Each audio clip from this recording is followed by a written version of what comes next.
Hello students of class 8th. Now let's move on to part number second of chapter how, when and where. तो page number 6 पर topic है बेटा how do we पीरियडाइज।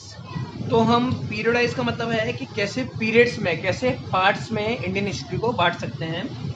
तो इसको करने का सबसे पहले ट्राई किया जेम्स मिल ने, जो एक बहुत बड़े हिस्टोरियन कहलाते हैं, है ना, एक फिलोसफर। जेम्स हिल नहीं है, सॉरी, मिल, जेम्स मिल ने, ठीक है, स्कॉटलैंड के हैं ये, स्कॉट हैं क्या मतलब थे, स्कॉटलैंड के फिलोसोफर थे। इन्होंने इंडियन हिस्ट्री में एक बुक लिखी, नाम था a history of British India.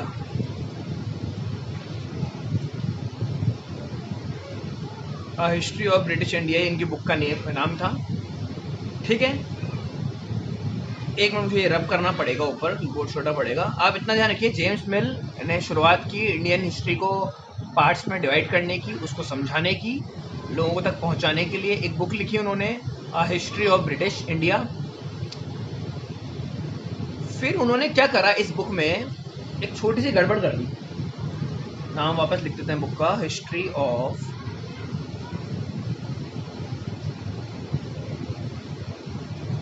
British India में उन्होंने इंडियन हिस्ट्री को 3 पार्ट में बांट दिया, that is Hindu history, Muslim history and British history. और वो ऐसे कहते थे कि जब तक ब्रिटिशर्स नहीं आए तो कुछ समय तो हिंदू राजाओं का शासन रहा भारत में, फिर मुगल्स आए तो मुस्लिम्स का शासन आ गया, और बाद में ब्रिटिशर्स आ गए, अंग्रेज आ गए, भारत पे कब्जा करा उन्होंने।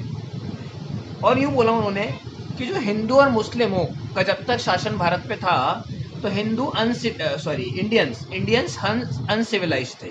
अनसिविलाइज मतलब कि पढ़े लिखे नहीं थे, उन्हें कुछ समझ में नहीं आता था, वो चीज़ों को समझते नहीं थे।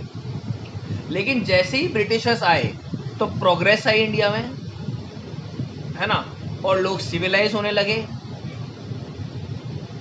समझदार होने लगे, पढ़े लिखे होने लगे, है ना, यानी कि डेवलपमेंट होने लगा।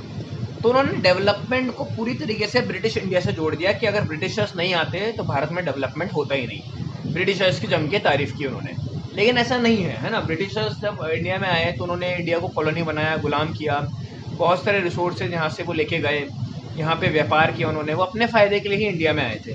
और जो भी डेवलपमेंट उन्होंने इंडिया में किए वो भी अपने फ़ायदे के लिए किए। हाँ, वो अलग बात है कि उन्होंने पेड़ तो खुद के लिए लगाया था, लेकिन उसके फल सबने खाए। अगर रेलवे उन्होंने चलाई तो रेलवे तो उन्होंने खुद के ट्रांसपोर्टेशन के लिए चलाई थी, लेकिन आज आज आप और हम सब उसका फ़ायदा उठा रहे हैं, ठीक है, वो अलग बात है।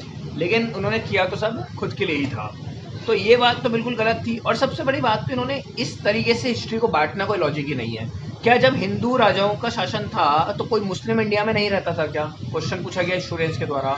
जब मुस्लिम राजाओं का शासन आया तो कहीं भी हिंदू राजा नहीं थे क्या? जब ब्रिटिशर्स आए तो क्या ये दोनों चले गए क्या? कोई हिंदू मुस्लिम नहीं है क्या, है ना? तो इस तरह के क्वेश्चंस पूछे गए तो जेम्स मिल थोड़ा उसमें फंस गए कि यार ये तो थोड़ी सी गड़बड़ हो गई। तो ठीक है, ये बुक भी पढ़ी लोगों ने, लेकिन हाँ थोड़ी सी इसलिए आर्ग्यूमेंट ज़्यादा बढ़ गया कि हिंदू मुस्लिम ब्रिटिश में ऐसा बांटना सही नहीं था। ये आपको ध्यान रखना बेटा, इतनी सी बात। फिर बात है कि एक और बुक लिखी गई, या एक और बुक तो नहीं, एक और तरीके से इंडिया को बांटा गया, और वो थोड़ा अप्रोप्रिएट भी था, इंडियन हिस्ट्री को बांटा गया, दैट इज एंशियंट, मिडिवल और मॉडर्न। इंडियन हिस्ट्री को डिवाइड किया गया 3 पार्ट में, एंशियंट में, मिडिवल में और मॉडर्न में। एंशियंट मतलब कि पुरानी, मिडिवल मतलब कि मिडिल, बीच की, और मॉडर्न मतलब कि नई हिस्ट्री, जो मॉडर्न इंडिया का टाइम भी मैंने आपको बताया 1707 से 1947। ये एंशियंट इंडिया थी, वैदिक वाली, है ना, जब वेद वगैरह लिखे गए थे रामायण महाभारत के समय की। ये मिडिवल इन दोनों के बीच की, है ना, मिडिवल। ये एक अप्रोप्रिएट पीरियडाइजेशन था जो करा गया, ठीक है। फिर उसके बाद आपको पढ़ना है what is colonial, page number 7, और कॉलोनियल रूल इंडिया का। कॉलोनियल मतलब कि जब ब्रिटिशर्स ने हमें उनकी कॉलोनी बनाया, यानी कि जब गुलाम किया, उस समय के बारे में आपको इसमें पढ़ना है। चलिए पार्ट नंबर 3 में उसकी बात करते हैं। Thank you.